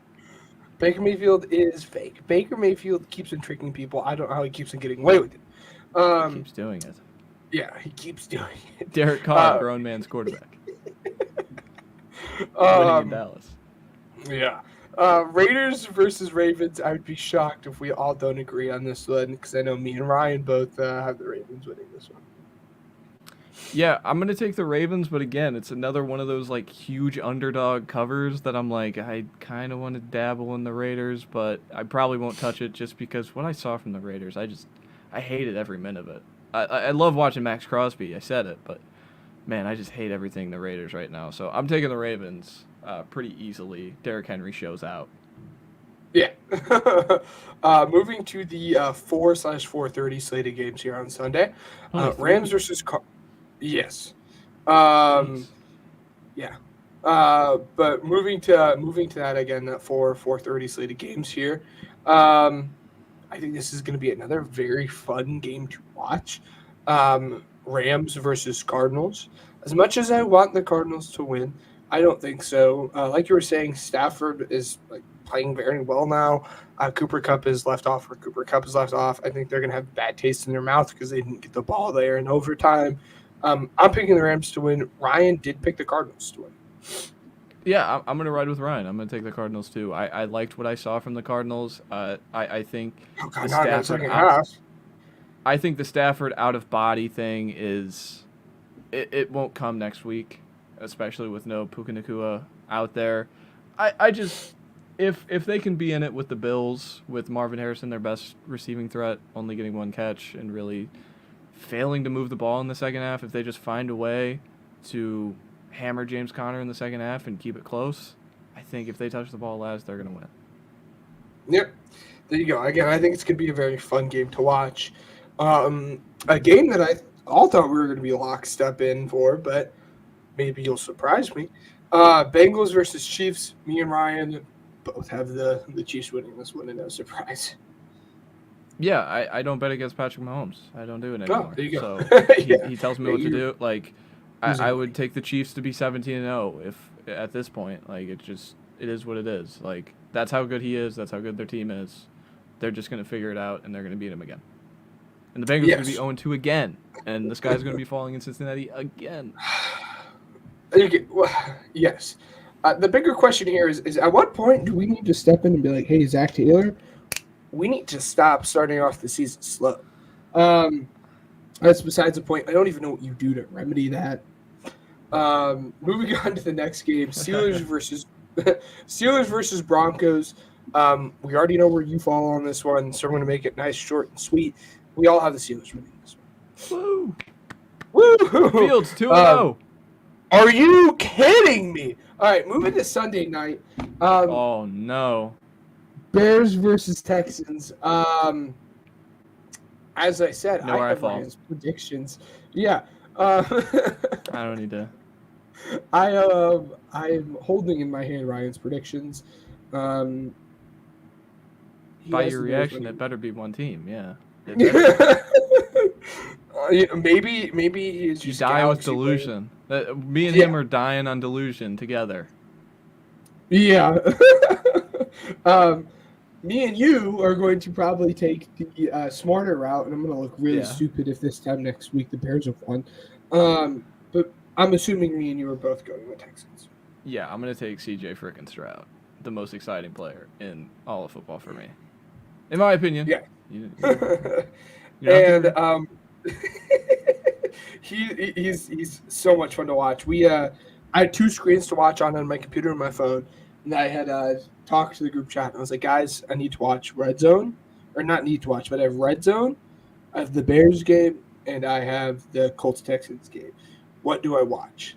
And Matt was like, well, you have to watch the Texans-Colts game. CJ Stroud is much-watch TV. So Period. Moving on to the last game of the week. Eagles. Yeah. Go Birds. There we go. Go Birds. I might cry myself to sleep if we lose this game. We all picked the Eagles to win. Yeah, I should. Well, basically, by the transitive property, if the Eagles lose, the Steelers won last week, and again, by the transitive property, that must mean Justin Fields is better than Jalen Hurts. We don't have to do this bit. He's not here. But yes, so we all have the Eagles winning this one. To run through it really quickly for the people listening, Ryan has the Dolphins winning, the Niners winning, Seahawks winning, Commanders, Chargers, Cowboys, Colts, Browns, Jets, Buccaneers, Ravens, Cardinals, Chiefs, Steelers, Bears, and Eagles. I have the Dolphins, the Niners, the Seahawks, the Commanders. No shocker there. We're riding with Jim with the Chargers. The Saints, Colts, Browns, Jets, Lions, Ravens, Rams. I'm on alone on that one. I'm okay with being alone on that one. Chiefs, Steelers, Texans, and then the Eagles. And as far as Matt goes, he has the Bills. He's all alone in that one. I'm sure he's fine being all alone in that one as well. Then the Niners, Patriots, Commanders, Chargers, Saints, Colts. Alone on the Jags there.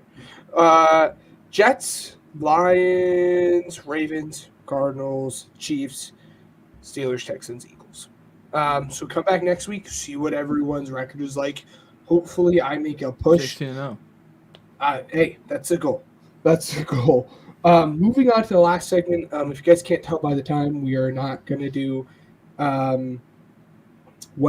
Weddle's kind of just been on the chopping block the last couple weeks because there's been a whole lot of football. And I'm okay with that because that just means football is back. More yet. Pro football isn't the only game in town. Let's take a stroll to Ben's College Corner.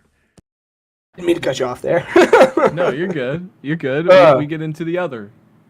Yes.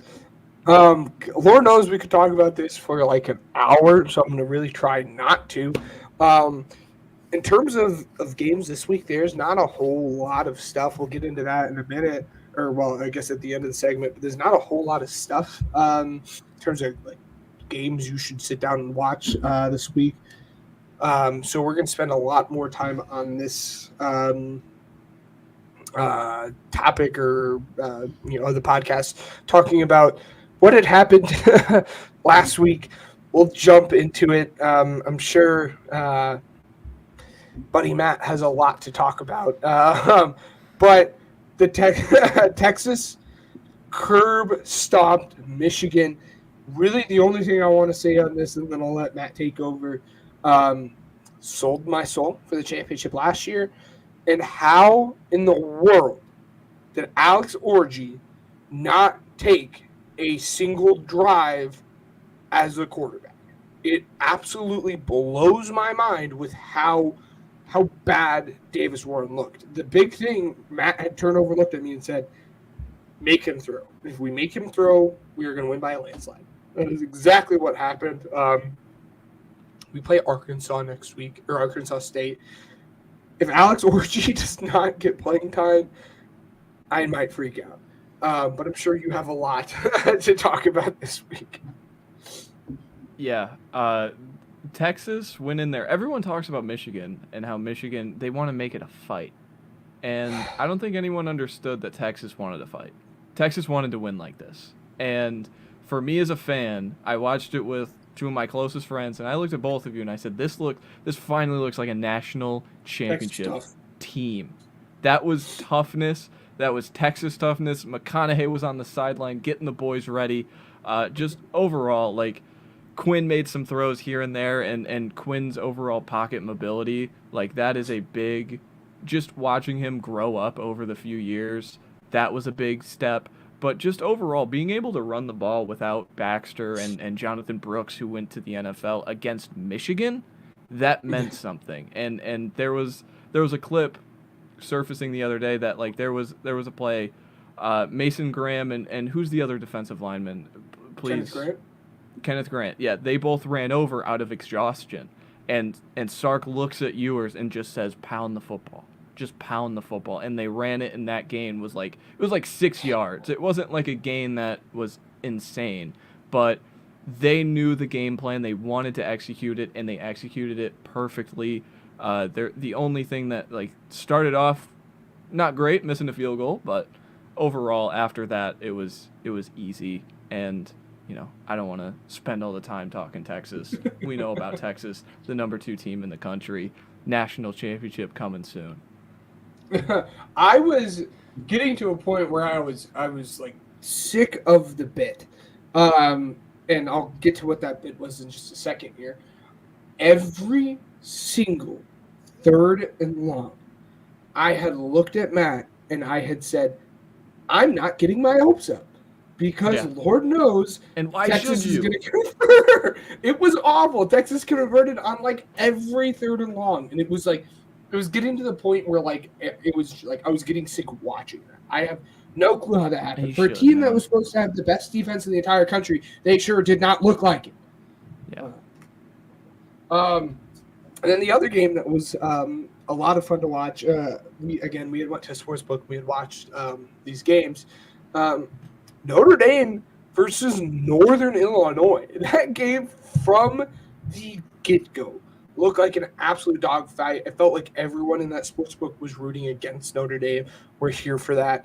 But really, the main thing, man, was Riley Leonard just the first two games has looked bad. It has looked awful. I was disappointed in Notre Dame because I came on here and I said they looked grown up. They grew up in that Texas A&M game, and they just reverted back to children against NIU. And we don't even have to talk about the fact that NIU got a first down, and they took it away.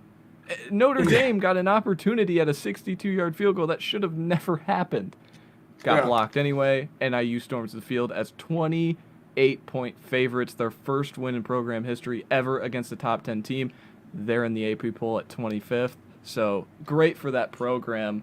But overall, just Notre Dame. You looked at the schedule. Florida State is on their schedule. They look like they're having a down year. They face USC, of course. They travel to Purdue this week. It was an easy schedule, finally, that it felt like this is our path to get to a national championship, or at least win a playoff game, because we're going to face a group of 5 team. They can't even do that right in September. So it's awful for Notre Dame fans. I feel for Notre Dame fans because they're all around me. But at the same time, I just laugh. I just laugh at the Irish. Luck of the Irish. What luck? Brian Kelly or not, Notre Dame is going to figure out a way to beat Notre Dame. And it sucks. I love Marcus Freeman. I love him. He's such a likable And then guy. the coach for NIU after the game, like, just he poured it out, man. Like he played for NIU. He was a running back there.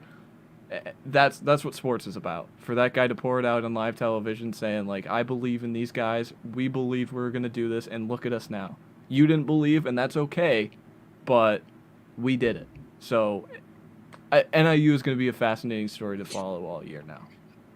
Yeah. So what I'm hearing is it's cool when he does it, but when Sherrone Moore does it, when he does it in condolences to Jim Harbaugh, who was found cheating, it's different. I'm just when a coach pours it out, it's awesome no matter what. Yes, I agree. Again, it was a lot of fun to watch. Again, you kind of felt like this might be Notre Dame's year to finally make a deep push. And now the odds are kind of stacked against Notre Dame. They have to win out. They pretty much have to win out. They don't have a conference championship. Like, it's just it's rough. And then the 3 last big talking points they have all happened either in the late slate or like the midnight slate. I hate to say it. It hurts me. I was going to say it hurts me just as much as it hurts you, but that's probably not true. That's definitely not true. It does hurt me. It probably hurts you even more. But my gosh, Tennessee smashed Notre Dame. That game was not even close. Again, I've been rooting for NC State. Grayson McCaw, we absolutely love him. Final score of that game was 51-10. NC State just looked like they were not even playing the same. Didn't look like a contender. Like it was awful. I can mark time of death. There was a play in the second quarter where Grayson McCall, it was a tight end screen to Justin Jolie, and he airmails it and they pick six it. That was time of death for NC State. Instead of it being something like, maybe a 10-10 game going into half, nope, 17-3, and it fell over. Nico Iamaliava, he is the real deal. And by the end of the year, if this guy has a stellar SEC season, we're going to talk about him for Heisman. We're going to talk about Tennessee. I mean, he's still got to go through the big boys, of course, because it means something different in the SEC. But overall, he looked phenomenal, and it hurt my heart because Grayson McCall did not look phenomenal. But this just felt like a top 10 team, an unranked team on a neutral site, and that sucks because I really wanted to believe in NC State being real this year, but maybe not. But still got the ACC. Maybe not. Just win your ACC and you're in. So yeah, there you go. Yes, as far as Nico goes, guys, I promise the stat sheet does not match how good he played. The stat sheet has him as 16 of 23, 211 yards, 2 touchdowns, and 2 interceptions. Again, the stat sheet does not match how well he had looked. Really the concerning thing, and obviously, again, as we've mentioned so much in this podcast, game script. The running. Like it felt like you could get nothing. Like NC State leading rusher had 25 yards. It felt like they could get nothing going. And then as you look to the flip side, you look at Dylan Sampson. He had 132 yards and 2 touchdowns. NC State could get nothing going in the ground game. And again, a lot of it has to do with the game script, but it was just a tough game to watch. It was. So it was so tough. I turned it off before the fourth quarter started. I won't be don't blame me. ashamed to admit it. I was going to watch Nebraska try and kill Colorado, and then I just went to sleep. I couldn't stand it. Well, and then there you go. You had spoke onto it the last talking point here. Nebraska versus Colorado. Matt Rule might actually be building something. Nebraska looks legit. Looks legit if you believe Colorado is a good team. But gosh, man, for everyone that had Shedeur Sanders as their QB1, and there were not many of you who are actually out there, you were probably regretting a lot of your life choices right now. Shedeur did not look good. Shedeur looked just like outmatched. That defense, Shedeur was seeing ghosts. I mean, so much to the point, and I think this is what bugged me more than anything the entire game. Shedeur just left. With 2 minutes left in the game, Shedeur Sanders just left the game. He could not even stand out there with the rest of his teammates to finish out the final 2 minutes. And that just rubs me the wrong way. And to a certain extent, it, pardon my language, really pisses me off. You had a bad game, be a man about it, own up to it, and stay out there with your team. It makes me mad that he had left. And I'm sure there's probably some reason that was out there. Maybe he hurt his ankle or something. I don't know. But he should have stayed out there, and he should have taken the loss like a man. He played a bad game. And I think it was weak sauce that he had left that game with 2 minutes left. But like I said, Nebraska, they look real, and that defense looks scary. Yeah, just quick on the Shedeur thing. It doesn't make anything look easier when your father's the coach and you're the top quarterback prospect. It puts a sore spot on a team. Just overall. Someone on that offensive line or something like that on the defense is going to go, that guy thinks he's better than me every single day.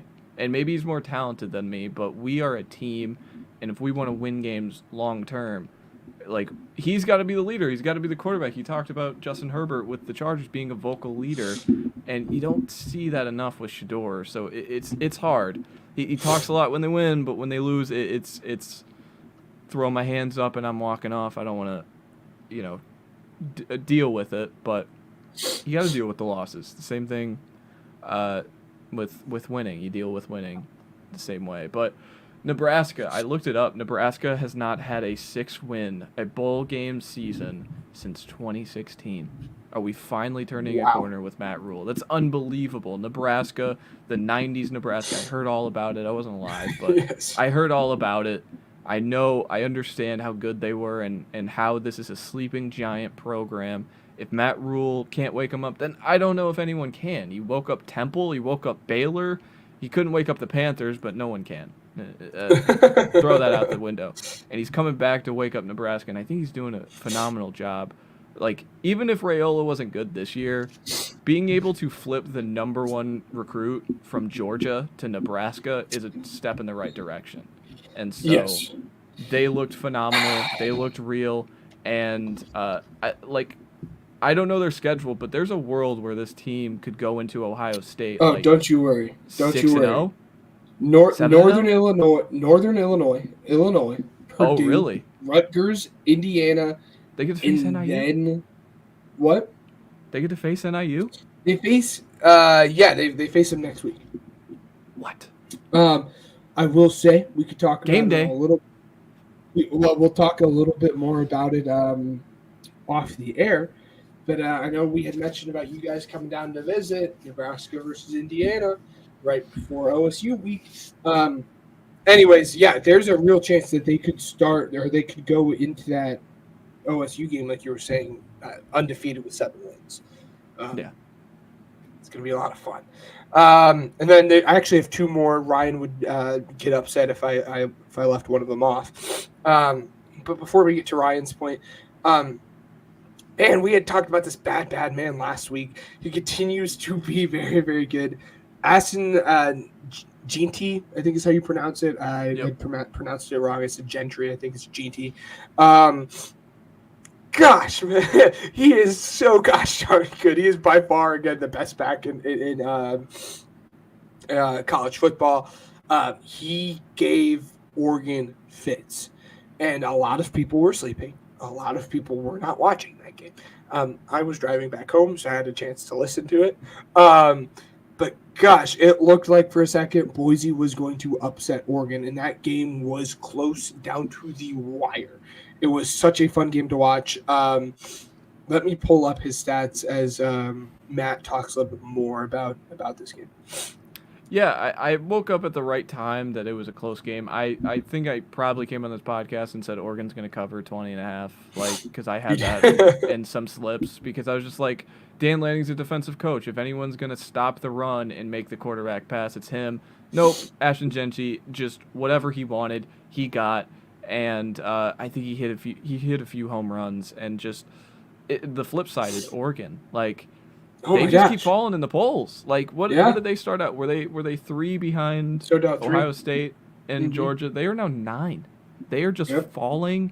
They are free falling. They get probably my favorite game of the week. They get to face Oregon State in that rivalry game in Corvallis. So what happens? What could happen if Oregon State with a brand new head coach and brand new quarterback figures it out and they beat Oregon, a national championship contender? Is that on the level of the Notre Dame upset? Probably not, but it's still a massive upset that flips everything. Yes, absolutely. As someone who had money, still does, on Oregon, they're scaring me, man. They are not looking like that team that we all would have hoped he would have looked like. The stats for Ashton so far, he through 2 games is putting up stats that half the running backs in the NCAA will have. You do in your college road to glory in the new video game, and maybe you don't even hit where he's at. It's unbelievable. Exactly. He has 45 carries, 459 yards, so almost 500 yards in the first 2 games on 9 touchdowns, averaging 10 yards a carry. It is absolutely unbelievable. He's odds-on favorite for the Heisman. I think it's really going to come down to how many. That's not right. No? He's not the odds-on favorite. Is it Quinn? It's Quinn Ewers. Oh, my bad. All right, second. And to be frank, Quinn is probably the better bet just because he's going to win a lot more games than what quarterback in the SEC. Exactly. It's a pretty hard resume to beat. But gosh, he is going to make a push for it. And then the last one that Ryan would have probably would have been upset if I didn't mention, and I'm glad that I had caught it. Illinois beat Kansas. I called it crazy last week because you talked about this, but Illinois ended up beating Kansas 23-17. Phenomenal call out by Ryan. I didn't watch this game, so I can't talk much about it. But Ryan was hot on that one. I was giving him heck for it, and he was right. Illinois beat Kansas. I don't know if you watched this game or not. No, but like I'm looking at the scoreboard, and I think I kind of gave him the pat on the head. Like, yeah, Yep. it could happen if Illinois makes it, close and it's low scoring, and they just figure out how to suffocate time. And they won 23-17, and trying to find the time of possession here. Illinois had, they're basically equal, but Kansas turned the ball over 4 times, Illinois once. So I can't speak too much on it. I'm in the same bed as you. Sucks for Jalen Daniels because he's exciting, but overall, it's different in the Big Ten compared to the Big 12. Yep. And then talking about the games going next week, I have 4 for you guys. And if you see any that I've missed along the way, once we finish up these 4, do not be scared to add them in. Friday, I am looking forward to this game of the week. I think game so. Of the week, it's Friday. I think so. 20 Arizona versus 14th ranked K-State. Right now, K-State, I think, is -7. I could look stupid again this time next week, but I'm going to call my shot when I can. If you feel comfortable with it, I'm begging you guys to put a little bit of money on Arizona to cover that spread. We had watched that game off to the side. The fact that they were, and this is no shot at Tulane. Tulane's always fun to watch, but they were in an absolute dogfight against Tulane this week. Yeah. And Zona is just going to be a whole lot of fun. I had turned and looked at you. Noah Fafita as a college quarterback, and we're taking traits and everything out of that, reminds me so much of Bryce Young, just being that small guy running around the field, making throws. And I really think Tetra McMillan is just going to give K-State fits. You don't have a Juju Brents back there as you used to. And maybe, I haven't dug too deep into the scouting, but this is, again, as Matt mentioned, I think this is the game of the week, and ironically it's happening on Friday. So, moving on to the next one. It's another 2 ranked matchup. We got number 6 Mizzou versus Bill O'Brien. Yeah. Versus Bill O'Brien's Boston College at 24. Again, I still don't know much about this team besides Bob being the head coach there at Boston College, and their quarterback's a lot of fun to watch. But again, it's going to be a ranked matchup. It really comes down to if Mizzou can play that SEC football that we all would hope.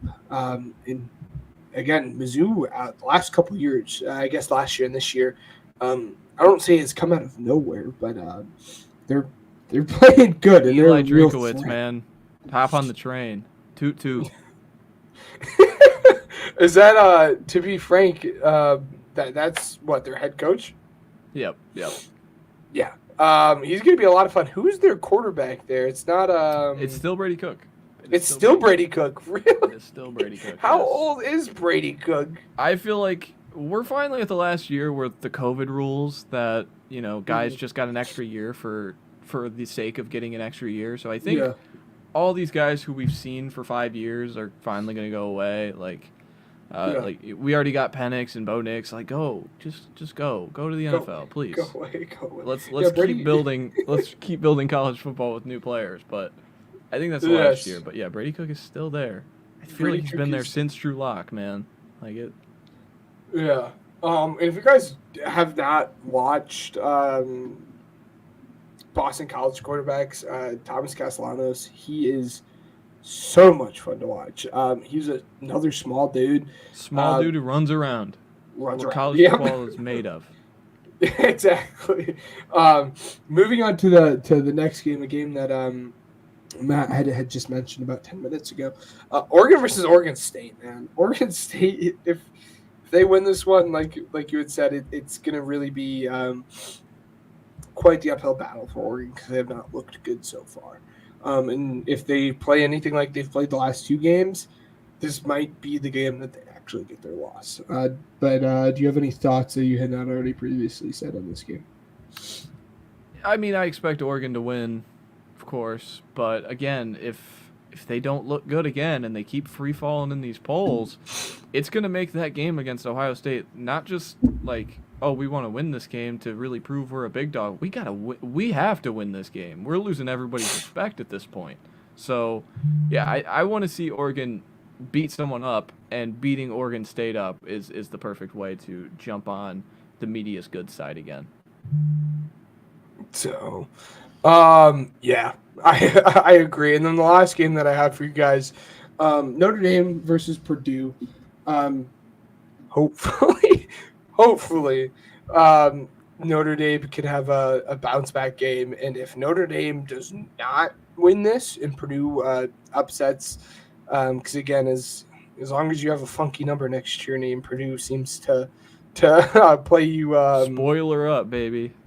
Yeah, exactly. I mean, this is a little bit hard for me to say as an IU student and as a self-proclaimed IU fan. Purdue is very fun to watch for that reason. They just seem to I don't know, flip a switch when they're playing ranked teams. But if Purdue can win this game, Notre Dame's chances or hopes of making the playoffs is all but out the window. So really, Riley Leonard has to come ready to play, and if he gets outplayed by Hudson Carr, that's when it's going to become an issue. Do you have any thoughts or any more games you'd like to talk about? I mean, let me just throw in some games that I like to I'll probably sprinkle money on. Texas State, Arizona State will be going at the same time of the Thursday night game, so I'm definitely going to be paying attention. I got a Texas State hat on the wall. That's my original dynasty team. It means something to me. Then game day, of course, Bama, Wisconsin, 11 o'clock, big noon, whatever. Like Tyler Van Dyke is there. You know him from my Alabama looked skittish against South Florida, the Bulls. So, hey, the spread is 16 points. If you think Wisconsin can keep it between 2 touchdowns, that's a pretty good one. LSU, South Carolina. I think South Carolina is like this weird team that I'm fascinated by. They have a defensive end that I love watching. Freshman? Yeah. And then their quarterback, Lenora Sellers, is awesome. I want to see it because I liked what LSU did against USC. They just didn't get a win. It was just Miller Moss's day over there. So that's a game that I'm looking forward to. Just scrolling here. I'm just scrolling the schedule, looking at games if I like them. A&M Florida. If you want to watch a freshman quarterback, DJ Lagway's finally starting. He threw for almost 500 yards in week 2 in his first ever start. So that was against Samford, not Stanford, but Samford FCS. Yes. But still, they're facing A&M. So that's a fun game to talk about. Washington State, Washington, Oregon State, Colorado State. Those games are going on this weekend because now they are considered, non-conference. So those are some games that just tune on the TV because they mean more to those programs. And then I'm trying to find like a night game. You could watch Texas against University of Texas San Antonio, UTSA. We're going to kill them with points. It's fun to watch Quinn Ewers. The Georgia Bulldogs play Kentucky, whatever. Yes. But outside of that, nothing tickles the fancy in the later slate at past sundown. But it's still a good college football slate because there's college football on. Just remember that. Don't get picky with the games because you're going to get one of those games like NIU where it shouldn't have happened, but it did, and you're going to remember the weekend because of that upset. So if you're looking to get into college football, any week is the best week to get started. So that's just my... Yes. The coming week that you're about to watch is the best week. And just for those who are wondering, because we're absolutely sickos already, Dylan Stewart is the name of that defensive end from South Carolina, who is a freshman. Dude is like 6'6". They're already like triple teaming him. At one point in the Kentucky game, South Carolina is +7 at home. You bet your you know what? I'm gonna be placing some money on that because and Nick Harbor. Nick Harbor's he's got to get involved. He's got to get involved more. But yeah, I think South Carolina is so much fun. They're just a fun team. Beamer ball, baby. Yes. For those who don't know about Nick Harbor, he's another freak athlete out of Washington, D.C., just like Dylan Stewart is. But this guy's a sophomore. Again, he hasn't been involved at all, but dude is like 6'5". If you play the video game, he's got 99 speed. So yes, you just know he's that. 6'5", absolutely body you. Like, he wanted to play edge rusher and wide receiver because he's that big and that quick and that fast. It's unreal. It is absolutely unreal. He hasn't yet to be involved. Dylan Stewart, again, in 2 years when he's a junior and he declares, just remember the name because it looks like South Carolina did it again when it comes to producing these edge rushers. But anyways, Matt, thank you for coming on and filling in for Ryan. It's always a yap fest when I'm on. I apologize. Hey, I am A-okay with that. Again, I love it when you're on. I know Ryan loves it when you're on as well. Again, always longer podcasts when you come on. But I know both me and Ryan appreciate it. You were able to give Ryan a nice, good birthday night. Happy birthday. Yes, happy birthday. Go. If you guys are following, you guys, all the guys that are watching on Twitter, you guys are all watching on his account. Go and wish him a happy birthday. I know he'll absolutely appreciate that. But do you have any closing thoughts or statements or anywhere that people can find you to watch maybe the play of the week or something? Yeah, I mean, I have a TikTok, Matt, spelled with a 4, M4TT.OH, not IO, just .OH. If you want to see TikToks, I'll probably be doing stuff throughout the NFL season, probably putting some bets, probably doing some of this, some of that. Whatever I feel like I like posting, I'll put out there. But outside of that, you could check me out, Twitter, mhartfb football. I tweet sometimes. I'm not a volume tweeter as some people are. Bustworthy, the YouTube. Once we get into all 22 season, I think I might do some Saints stuff here and there, if I get invested in that. But I mean, my closing statement is under my name. Texas owns U of M. I own this podcast right now. So. Oh God. But no, blessings to everybody. Thank you for having me on.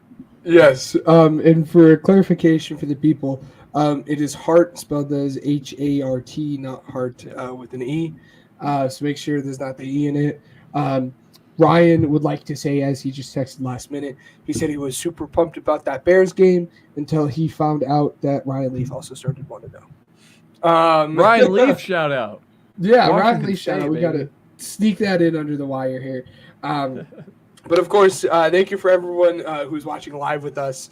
If you guys look up here at the top of the screen for those who are watching video, you guys can follow us at all of our platforms on TikTok, Instagram. Why am I blanking on this middle one? Twitch. There you go. Sorry, guys. I am tired. Gosh, guys. But yes, follow us on all of our social medias. Everything is the Pigskin Project. Thank you to all of our sponsors who help make this possible. And we will see you guys next week.